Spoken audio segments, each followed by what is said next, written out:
Welcome back to our series on Notion tutorials. This is the third installment on basic maintenance. Hopefully you've seen the other two videos. If you haven't, make sure you go to the playlist and watch them before watching this one. Today we're going to get you off the ground and start using Notion with some basic maintenance.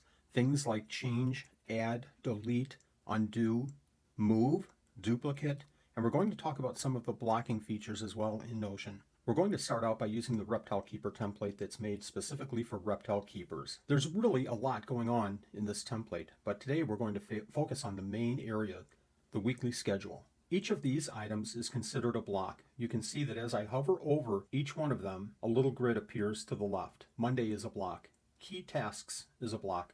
To do is a block. Task 1, 2, 3, and so on are all blocks. Let's go ahead and change task 3 to be task 3.2. That's all there is to it to change a block. If you'd like to change it back, click and just remove the other text. If you would like to add a similar block right under this one, simply hit the enter key and type what you want to put in that block.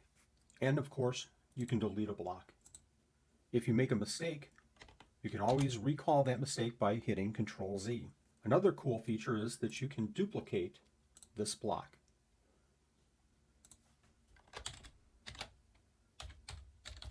One of the key functions of Notion is that you can move blocks around very easily. This happens to me when I don't finish a task that's due on Monday. I have to move it over to Tuesday. Again, to simply move a task, I hover over the grid with my hand. I hold my left mouse key down, and then I release. Here's something that happens to me all the time. Let's say I don't get anything done Tuesday and I have to move everything over to Wednesday. Simply hold down your left mouse key, click and drag all the way up to all the blocks that you want to move. Let go.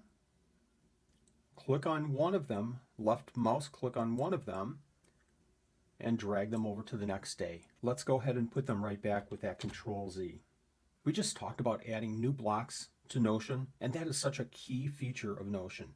But let's talk about that in more detail. Again, we can simply start typing anything here, but another thing that we can do is press the backslash. Pressing the backslash allows us to see a menu of the different types of blocks we can use.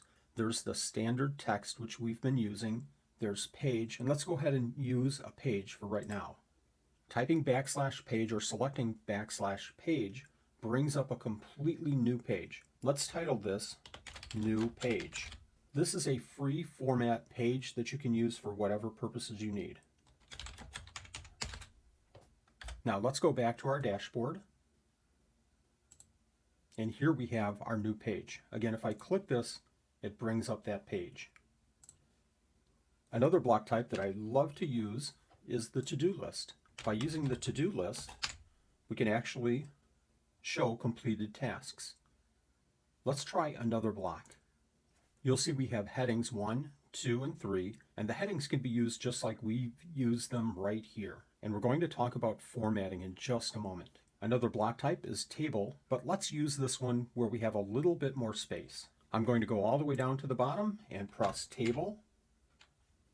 And now you can see it creates a small table for us. You can drag the table out or down to create more columns and rows. This is a really, really powerful feature of Notion. Let's add another block type. I use bullet lists frequently if I'm typing in different ideas. Another block type is numbered list. Same exact thing, but this now keeps track of each item separately with a different number. One of my favorite types of block types is toggle list. Sometimes our list of block items can get a little bit long. This works out perfect for that instance.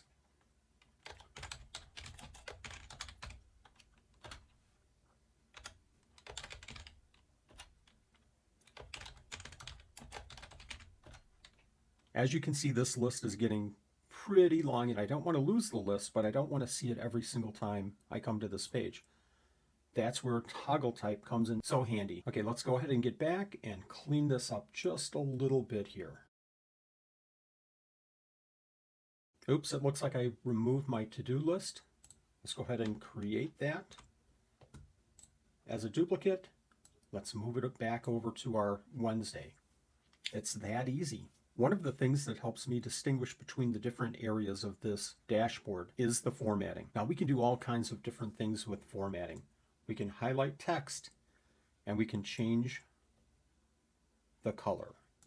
We can make it bold, italicized, or even underlined. We can even strike through that text. Let's go ahead and try one of those headings. If I highlight our new entry, we can go ahead and change the color, but we can also go ahead and change the background to highlight the whole area.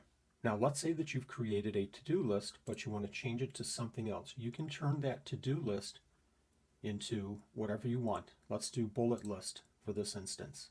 There really are an almost unlimited number of things that you can do with formatting, with these blocks, colors, pictures, whatever you want to do to make it more artistic, more to what you want to use it for. But we're going to go ahead and talk about more formatting features of Notion in a later video. This should be enough to get you started. Good luck on your journey.